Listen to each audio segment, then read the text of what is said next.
Hey everybody, Tim Selby here. Maggie and I are here together at the top of Thunderhead Lift, just kind of chilling on the mountain in the summertime. Great to be here in this beautiful place. And today we're going to talk a little bit about what the statement open hearts, open minds, open doors means to us. This is a statement that is in our sanctuary. It's on our t-shirts. It's a part of a lot of what we do. And I just thought it would be an interesting thing to kind of see what it means to us in our own perspectives of ministry and life. So we will start off with Tim. What does open hearts mean to you?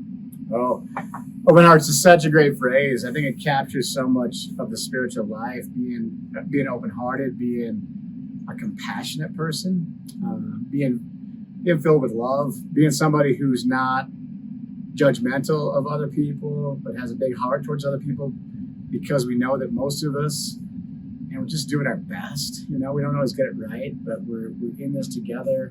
We can care about each other. We can encourage each other. We can cheer for each other, support each other, and just have an open-heartedness that makes our lives so much richer and enriches the lives of those around us. I feel like I could riff on open hearts for so long because it's such a great phrase. I'm so glad it's a part of our thing, and I'm so glad it's on our t-shirts. You can still buy one. And but what about you? What do you think about that phrase, open hearts? When I think about open hearts, I think about hospitality and welcome, and just the fact that, we are in a place in which we can be encouraged through the way that we interact with each other. So our hearts aren't just set on one type of interaction, but we can interact with each other in a way that we might grow, and we might find God's love in a place that we didn't even know was there. And we can receive God's love in places we didn't even know was possible. And I mean, you summed up a lot of it, but just having that heart that really isn't hardened to any person, isn't hardened to any perspective, and really is just open and accepting in a way that everyone feels that they are welcome at the table. Yeah, it's interesting. A hardened heart is probably the opposite of being fully alive, really alive. Yeah. So there's another phrase, open minds, right? So what does it mean to be open-minded?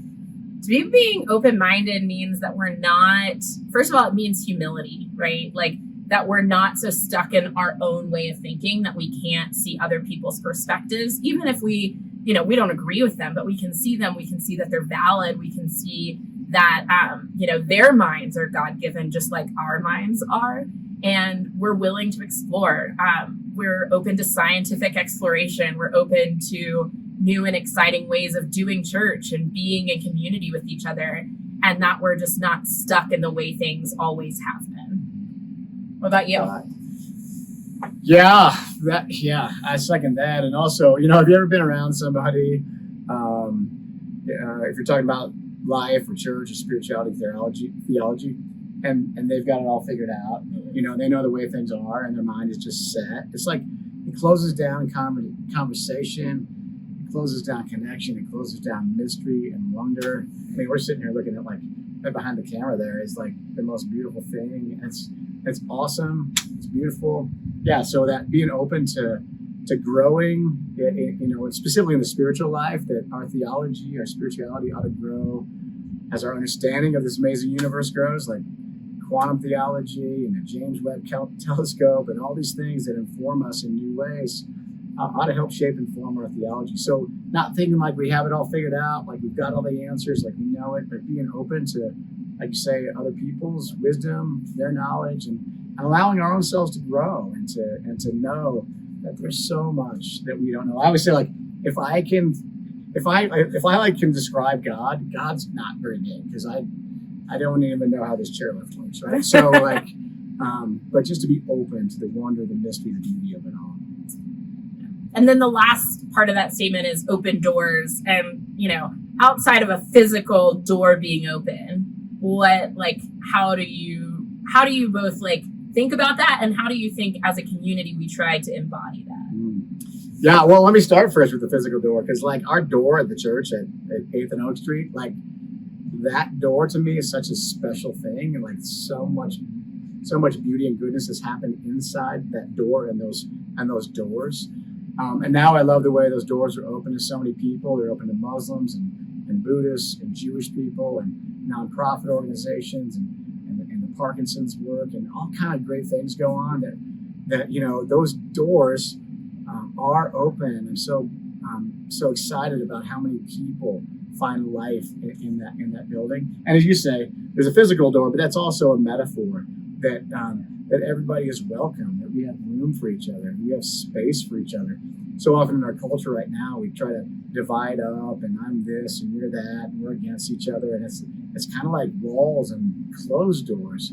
So that metaphor of the open door, I hope can just really embody our church, our space, and I hope, people want to be a part of that, want to join with us as we create an open door place and an open door spirit and atmosphere in our community. What about you? For me, it really means that those doors are never closed in the way that like our ministry and the things that we do and the people we interact with aren't just in that building. Like they're absolutely everywhere. We're flowing out into the community. We're active in our community. We are making sure that people feel that it is an inclusive space if they are to come into that space, but they can still feel like they're a part of the Heart of Steamboat, even if they never stepped foot through those doors.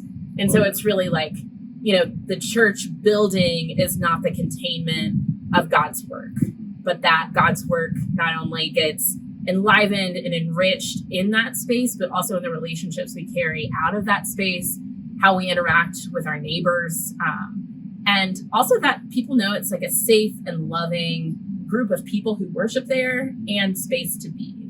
So I love that. Yeah, that's beautiful. That idea that in our community we have a place that's known, like you can love and feel connected to us, whether you're a part of a life of faith or church or not, but we're all in community together. I love that. So so we just had a staff meeting here, and I'm thinking if we I turn off the camera, but just drag our conversation out for a while, we can kind of hang out here for a couple hours maybe. Yeah, absolutely. Maybe we should put I did put the thing down. Put the thing down here so we don't fall off. Yeah, but we these are our thoughts. We would love to hear your comments, either underneath this video or in an email, or just call Tim or I. We'd love to hear anything that you feel passionate about saying about open hearts, open minds, open doors. But as I think we've both said, kids usually have it right. So take a look at this video of what some kids have to say about open hearts, open minds, and open doors. And before we switch that video, I just want to say thank you to everybody who's supported us in doing this. I know we hear so many comments from people around town that watch these little bits and feel connected. That support means a lot to us. It's kind of tough in church life these days in a lot of ways. And so your support, your love, your energy, we feel that. So thank you for that. And let's watch the kids. Cool. Hi, Savvy. Hey. I'm Jacob.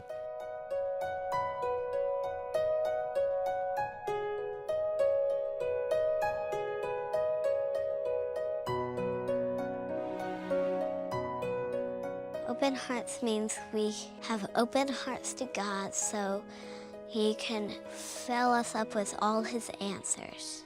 You'll take new people, new friends into your life, and you'll welcome them. Love is good, to be loved. You should be kind like always. What would a Christian be without love and kindness? When people have an open mind, the world could be a much different place. Open to new ideas. Just listen and try to believe. We need to love our neighbors and love our enemies. I think open doors means you open the door to Jesus when He knocks on your heart. Everybody's just invited, and they're just like, come on, we'll love you. To help people who are sick all around the world to feel better. No matter what they're like, they are a part of the church family.